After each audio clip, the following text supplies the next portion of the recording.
हा मॉल एवढा मोठा आहे की ह्याला मॅप लागतोय फिरायला. आता तुमची बहीण फिरायला आली आहे पुण्यामध्ये आणि मॉलमध्ये येणार नाही असं कधी होईल का? एक मॉल सोडणार नाही मी तर पुण्यातला. चला, आज आली मी फिनिक्स मध्ये.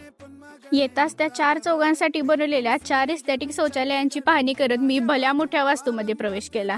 हा मॉल बघून माझ्यात पण सिनेमॅटोग्राफी करण्याची इच्छा निर्माण झाली, कारण मी पुण्यात जर्मनी बघितली होती. मॉल कितीही मोठा असला तरी ब्रह्मांड नायक आपले स्वामीच. एवढ्या मोठ्या मॉलमध्ये येऊन पण आपला मिडल क्लासपणा काय जात नाही याची मला ठोस जाणीव झाली. आणि या मूर्तीची किंमत 70,000 होती, पण बाप्पाची किंमत ठरवणारे आपण कोण? बाय द वे गाईज, नाकापेक्षा मोती जड, हातापेक्षा काकण चढ हे मला इथे अनुभवायला मिळालं. अरे, व्हिडिओ मध्ये तनिकची ऍडव्हर्टाईज कुठून आली रे देवा? अंबानी काका त्यांचा ट्रक इथेच पार्क करून गेले वाटतं. ती झाडं तोडून मॉल बांधायचं आणि परत मॉल मध्ये झाडं लावायचं, याचं उत्तम उदाहरण तुम्हाला इथं बघायला मिळेल.